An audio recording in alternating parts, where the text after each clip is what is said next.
আমার ভাইরা, আল্লাহ পাক রব্বুল আলামিন এতটা সত্য জিবরাইলকে পাঠাইছেন। ইয়া জিবরাইলু ইযহাব ইলা মুহাম্মাদিন ফাসালহু মা ইউবকি। এ জিবরাইল, তুমি একটু আমার নবীর কাছে যাও, যাইয়া বলো নবী কেন কান্দে, আমি একটু শুনতে চাই। জিবরাইল আলাইহিস সালাম আসছেন, আসার পরে দেখেন নবী কুয়ালি ছাড়া কান্দেছে। রাব্বি হাবলি উম্মতি উম্মতি। আল্লাহু আকবার। ভাইরা আমার, নবীর কাছে জিবরাইল আলাইহিস সালাম কিছুক্ষণ দাঁড়িয়ে থাকলেন। এরপরে প্রশ্ন করছে, ইয়া রাসূলুল্লাহ, আল্লাহ তাআলা সবই জানেন, তারপরে আপনার কাছে পাঠাইছে, আপনি একটু বলেন আপনি কেন কাঁদতেছেন?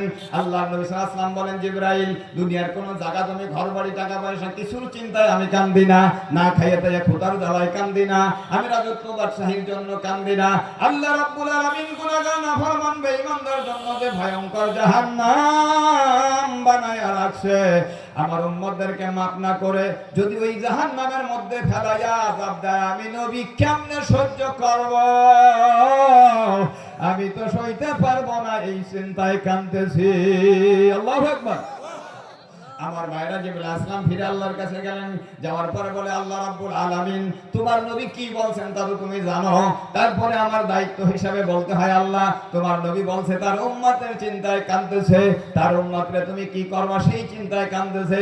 আল্লাহ বলেন, ইযা জিবরাইল ইযহাব ইলা মুহাম্মাদিন ফাকুল ইন্না সানুরজিকা ফি উম্মাতিকা ওয়ালা নাসুক। হে জিবরাইল, তুমি আবার আমার হাবিবের কাছে যাইয়া আমার নবীর চোখের পানি মুছে দাও, আমার হাবিবের কান্নার বন্ধ করে দাও, আমার নবীরে দিয়ে সান্ত্বনা দাও, নবীরে দিয়ে বলো আর উম্মতের জন্য কান্দা লাগবে না। আল্লাহ বলছেন, কিয়ামতের ময়দানে তোমার যত উম্মতকে maaf করে জান্নাত দিলে খুশি হবা, আল্লাহ রাব্বুল আলামিন তত উম্মতরে maaf করে বন্ধু তোমারে খুশি করবে। জোরে কোন আল্লাহু আকবার, নারায়ে তাকবীর।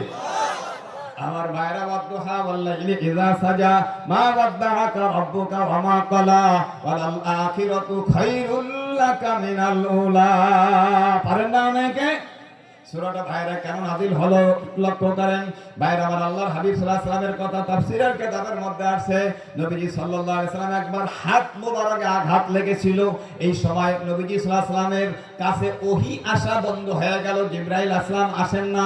কাফের মুশরিক আর বেঈমানেরা যা ইচ্ছা তাই বলা শুরু করলো, এই যে মুহাম্মদ আমাদের ধর্ম ছেড়ে, বাপদাদার ধর্ম ছেড়ে নতুন এক আল্লাহর কথা কয়, যেই আল্লাহর দেখা যায় না, যেই আল্লাহর কোনো জায়গায় পাওয়া যায় না, যেই আল্লাহর কোনো খবর হয় না, এমন একটা নিরাকার তার বলে এক আল্লাহ আছে। এখন তার বিপদ দেখে, মুহাম্মাদের করুণ অবস্থা দেখে তার আল্লাহও পলাই গেছে, আল্লাহ খবর নেয় না। নাউযুবিল্লাহ বলেন, আরো জোরে বলেন। আমার ভাইরা, আল্লাহ খবর নেয় না, আল্লাহ হারাই গেছে, এই সমস্ত কথা তারা বলা শুরু করলো। আমার ভাইরা, একদিন যায়, 2 দিন যায়, ওহী নিয়ে জিবরাইল আসেন না, 4 দিন যায়, 5 দিন 9 দিন যায়, ওহী নিয়ে আসেন না। কাফেরদের সমালোচনা গালিগালাজ বাড়তেই শুরু করলো। হতে হতে 15 দিন হয়ে গেছে। কয় দিন? জোরে বলেন, কথা বলেন, কথা বলেন, কয় দিন?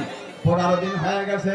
আমার ভাইরা, 15 দিনের মাথায় আল্লাহর হাবিবের কলেজা মোবারক মনে হয় যেন আগুন ধরে শিকল জ্বলে পড়ে যাবে, এত কষ্ট নবীর দিলে জমা হয়ে গেল। আল্লাহ রাব্বুল আলামিন তার নবীর এই কষ্ট দেখে আমার ভাইরা জিবরাইল আসলামকে 15 দিন পরে ওয়াদুহার সূরাটা দিয়ে পাঠাইয়া বললেন, জিবরাইল তুই তাড়াতাড়ি যা, আমি দেখি 15টা দিন চলে আমার নবী মুখটা কালো করে জমিনে ঘুরতেছে। আমি আর কত খেলা দেখবো, এটা আমি একটু খেলা দেখলাম যা। ভাইরা আমার, 15 দিন পরে ওয়াদুহা সূরাটা নাযিল হয়ে গেল। আল্লাহ বলেন, ওয়াদুহা ওয়াল লাইলি ইযা সাজা মা ওয়াদ্দাআকা রাব্বুকা ওয়া মা ক্বালা ওয়ালাল আখিরাতু খায়রুল লাকা মিনাল উলা। আল্লাহ কয়, আমি দিনের কসম দেয়া বলতেছি, সকালবেলার কসম দেয়া বলতেছি, রাতের কসম দেয়া বলতেছি, যখন তা অন্ধকারাচ্ছন্ন হয়ে যায়, নবী গো আমি তোমারে ভুলি নাই, আমি তোমারে ছেড়ে যাই নাই, আমি আল্লাহ পলাই যাই নাই, আমি তোমার উপর অসন্তুষ্ট হই নাই, আমি তোমার উপর বিরূপ হই নাই। তবে কাফেররা যা বলে কথা ঠিক নয় বন্ধু গো, আমি তোমার সঙ্গে ওয়াদা করতেছি, এই কাফের মুশরিক আর বেঈমানেরা তোমারে কষ্ট দিল, আমি আল্লাহ তোমার সঙ্গে এর বিনিময়ে ওয়াদা করতেছি, ওয়ালা সাউফা ইউতিকা রাব্বুকা ফাতারদা, কিয়ামতের ময়দানে তুমি যা চাইয়া যা পাইয়া খুশি হবা।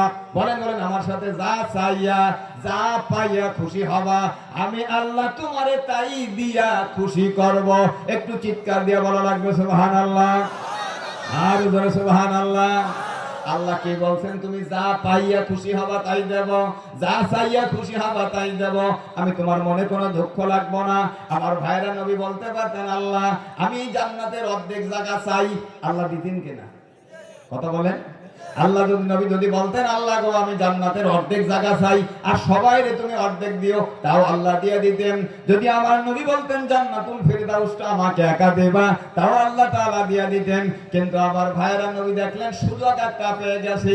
আল্লাহ পাক রব্বুল আলামিন বলতেছেন যে আমি কিয়ামতের দিন যা চেয়ে যা পেয়ে খুশি হব, তাই আমার আল্লাহ তাআলা আমার দিয়ে দিবেন। সুতরাং সুযোগ যখন পেয়ে গেছি, আমার নিজের জন্য আমি চাবো না, আমার উম্মতের জন্য আমি চাইয়া রাখলাম। আমার ভাইরা, তাফসীরে মাযহারি পৃথিবীর একটা শ্রেষ্ঠতম তাফসীরের কিতাব। তাফসীরে মাযহারির মধ্যে আছে, তাফসীরে মারিফুল কোরআনে আছে, তাফসীরে জালালাইন শরীফে আছে, আর সব তাফসীরের মধ্যে এই ওয়াদদুহার তাফসীর যেখানে আছে সেখানে আছে। নবীজি তখন একটা দরখাস্ত করে রাখলেন, একটা দফা আল্লাহকে দিয়ে রাখলেন, আল্লাহ কিয়ামতের ময়দানে আমার খুশি করার ওয়াদা করতেছ, আমি একটা দাবি করে রাখলাম, হিনা ইযিন লা আরবা ওয়া ওয়াহিদুম মিন উম্মতি ফিন্নার। জোরে কোন আল্লাহু আকবার, এই মার জোর দেন আল্লাহু আকবার। আমার ভাইরা, আল্লাহ রাব্বুল আলামিনের নবী বলে রাখলেন, আল্লাহ তুমি আমার কিয়ামতের ময়দানে যা চাই তাই দিয়ে খুশি করার কথা বলতেছ, আমি তোমার কাছে একটা দরখাস্ত করে রাখলাম, ওয়াহিদুম মিন উম্মতি ফিন্নার। ওয়াহিদ মানে এক, মিন উম্মতি ফিন্নার, নার মানে জাহান্নাম। আল্লাহর হাবিব বলে রাখলেন, আল্লাহ তুমি আমারে জান্নাতে কি দিবা না দিবা তা আমি তোমার কাছে বলতে শুনতে চাই না। আমার দাবি, আমার দরখাস্ত, আমার একজন উম্মতকে যদি তুমি জাহান্নামের আগুনে ফেলাও, আমার একজন উম্মত জাহান্নামে গেলে তোমার জান্নাত পাইয়া আমি মুহাম্মদ খুশি হব না। আল্লাহ বলে যা চাও তাই দিয়ে খুশি করব। রাসূল বলে ওয়াহিদুম মিন উম্মতি ফিন্নার, একজন উম্মত জাহান্নামে গেলে খুশি হব না। রেজাল্টটা কি দাঁড়াই গেল? নবীর একজন উম্মতকেও আমার আল্লাহ জান্নাতে না নিয়ে জাহান্নামে ফেলতে পারবেন না। জোরে বলেন কথা ঠিক কিনা?